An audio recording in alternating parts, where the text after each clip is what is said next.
November 11th, 2016. Early morning walk. I greet my neighbors. Morning, I say in passing. I can't yet say good morning. It isn't good. And it won't be good until everyone can feel as safe as I do walking through their neighborhood and mine. Until the woman in the headscarf, the youth in the black hoodie, the man who is fluent in Spanish, the lady in the wheelchair, until all of us can be safe. Safe when we roll down the car window for the policeman who pulled us over, or when we answer the cop who approaches us on the street. Safe when we put our arms around the one we love right out there in public, no matter who it is we love. Safe when we speak a language other than English, or English with our parents' accent. Safe when our disability means maybe we take a little longer at the ATM. Safe when we're the only woman on the bus. Safe when our visa has expired and we're too scared to go back to our broken country. I want to know what it's like to be you.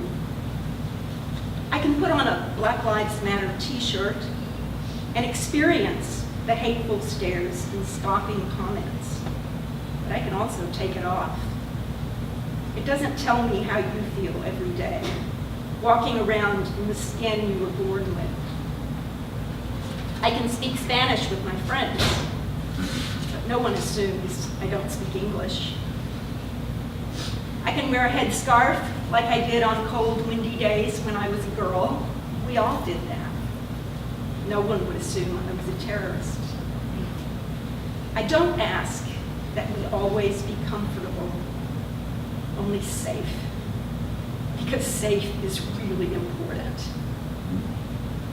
I have done nothing to deserve my privilege. You have done nothing to deserve less. Someday I will go for my morning walk, and I will say good morning to everyone I meet, and mean it, and know it is also a good morning for them. Until then, we have work to do. Please, can we do it together?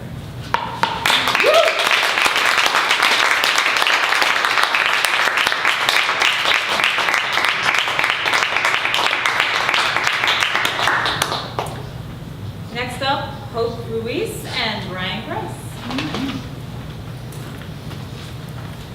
So this should be interesting. I am still wondering. Well, last month we made a challenge to each other where we had to pick a topic, which was Second chance. second chances, and we each were going to read the other person's poem. Because I've heard women read my work, and I've also found that sometimes women's work sounds different than man's voice as well. So we just read these on the break.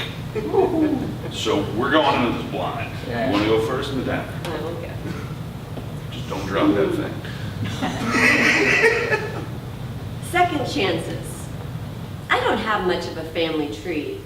We're fond of pruning the branches with great regularity and impunity, with extreme prejudice, as law enforcement says, and what remains looks like a charm bracelet of buttholes, bangled on the wrist of a wounded, barbaric warrior.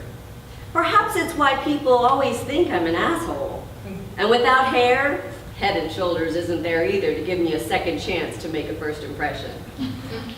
Glasses have clinked to happiness, raised aloft to those above us, tapped on the bar to those below us. As a friend will say with a smile and a glow in their eye, when we first met, I thought you were a real prick. Nah, just prickly with a bit of stubble. But thanks for writing me out. Lovers become enemies, friends become lovers, lovers become friends. It's why I still wear the jewelry she made for me, and why I try to steer clear with quasi-regularity. And while we couldn't turn the ignition key for a click of compatibility, blind faith lights the belief that we can become friendly.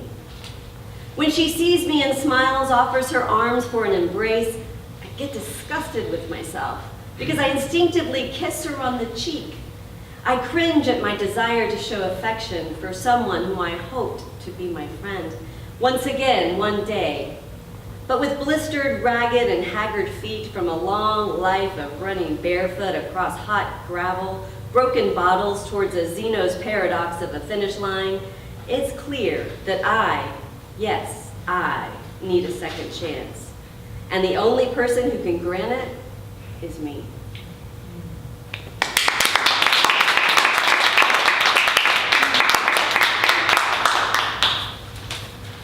This piece is called Inheritance. Trying to find your voice here. Staring in the mirror at my family collapsing, crumbling into sharp-edged chunks clinking around my feet. Privileges squandered, gifts too easily given. Yet fists still cling to some imagined scarcity. Closed tight and delusional, as thin as air. Still demanding more like some drug-crazed addict. Love me, care for me, make it easy for me. The convenience of saccharine sweet religion, brimstone judgment, and impossible expectations. Conditions placed on love like an ever-receding mirage leaves me thirsty. But never forget to smile for the camera. Skin-deep Christmas cards, shallow rebellions, and superficial ties. I say it's about time to let the goddamn house burn down. Let the light stream through. True strength is saying enough when you're already sucked dry. What more do you possibly want? You've already siphoned our life breath like a vacuum into your emptiness. And for what? You lift not even a finger to save yourself. Easy to sacrifice the rest of us as we carefully teeter on the knife edge of our lives, struggling to survive, keeping our own ships afloat, bleeding, sweating, crying, but carrying on. Now it's time to back off. I'm breaking this cycle. I want something real to pass down to my children. Flesh and blood. Skin need resilience. And not the hold your breath kind. Not these blurry shadows and shapeshifters flitting past our windows at night, afraid of the lightning strike, but the open windows and let the rain in kind. The cry and cuss, but get back up kind. The watch this rising phoenix breathe ashes back into its life kind. If you knew love, you wouldn't question me. You just know deep down in your cells, you know. Yeah, I'm here. Got your back in the dark. But only if you're making an effort to stand on your own goddamn feet. Don't fucking expect me to carry you. I've got enough weight on my own and a stress fracture to prove it. Yet I'm still out here running, tears streaming, chest heaving, so get the fuck off your ass and throw a goddamn foot forward. Stop the bitching and howl. Gut-wrenching and alive. You think I don't know pain? Ruptured tendon, 1 open lung biopsy, pinched disc on my wedding night, driving myself over an international border to an emergency room, flying to Austin with a collapsed lung, working with a 104-degree temperature and a baby strapped to my chest, passing out like a felled tree on the cold tile floor, C-section barely sealed, sleep deprived, nipples cracked and bleeding, yet gritting my teeth to offer them again and again to a crying baby. Setting the match on my own marriage to save myself, my children. Yeah, I'm stopping the cycle. And I'm too damn grateful to give up now. I will stand, shoulders thrown back, and laugh. Filling these battered lungs, I will blaze a new path for my children to follow. Throw them off the scent of this dead-end street. This is not love. This is tissue paper, thin ego, pounding its chest. Looks big, but rips open close. Fragile, frail and fragile to the touch. So I may be exhausted, but no amount of shaking will free these roots. They sink deep, tapped into another source you've yet to find. So I'll fan the flames as the house burns. Close my eyes and see them lap up higher and higher. To see over your bullshit, past the fear and smoke to an open sky.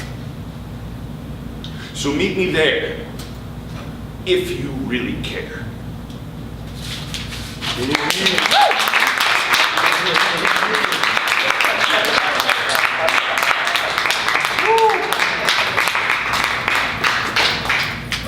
Thank you. That was interesting. Stephanie Johnson. All right.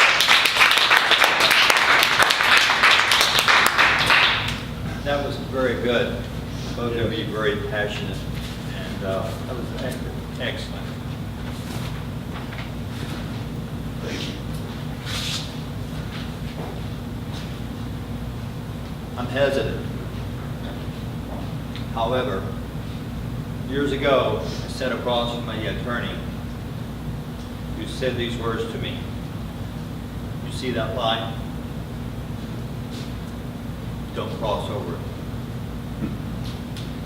Over the last several years, I have been putting my toe on that line. I've also have done the hokey pokey, and I put myself in. Not only with this situation, but with my other life as well. My life of being sick. People have said that I have a lot of courage. I'm just living life. But what I'm actually talking about here is something that I feel like it needs to be said. Again, I put my toe on the line. I've done the hokey pokey, and I've taken the road not traveled.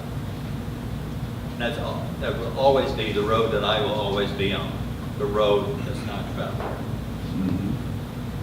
For years, I have filed complaints to the court. I have filed complaints to the IRS. For years, I received taxes from my ex-wife through the court system that were copied, that were stamped, copy do not file, unsigned, missing interest income. To me, logically, that just does not compute. I have a counselor who has said to me often that I am someone with a very deep sense of right and wrong, and that I am someone very committed to success. I remember very early when all this started. I was up 72 hours straight, no sleep. I was given a packet that thick that fell out. I went through documents, I went through papers. about the 48-hour to 50-hour mark, I felt like I was dancing with the devil. And I felt like I've been dancing with the devil for many years. Now, they say that the definition of insanity is that you keep doing the same thing, but expecting different results. I'm just someone that has not given up. Haven't expected the same or different outcome. I've stayed the course. A few weeks ago, whenever I have written things, I have always felt it's taken time out of my life. Time out of things that I enjoy doing.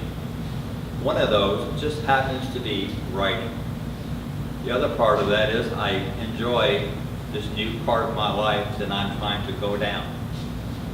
But a couple of weeks ago, I felt like, no, this is something I must do because no one's going to do it for me.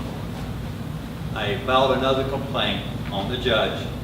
I also wrote a letter to the New Mexico Child Support Division. Enough is enough is enough. My daughter graduated back in May. This is November. I'm still paying child support, being garnished out of my pay. That's not right. It doesn't compute to me. It's not logical.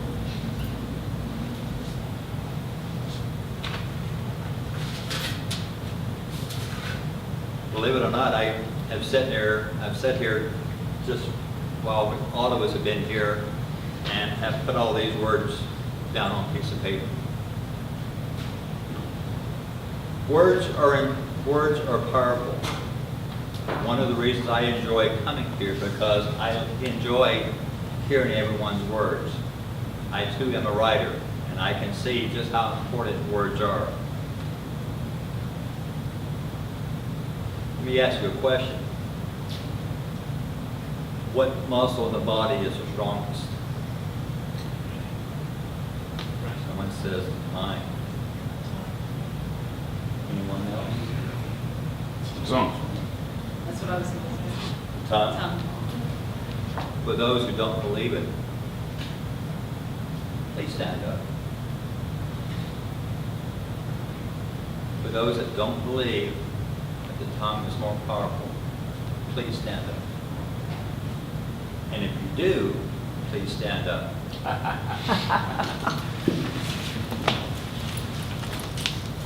See how powerful words are?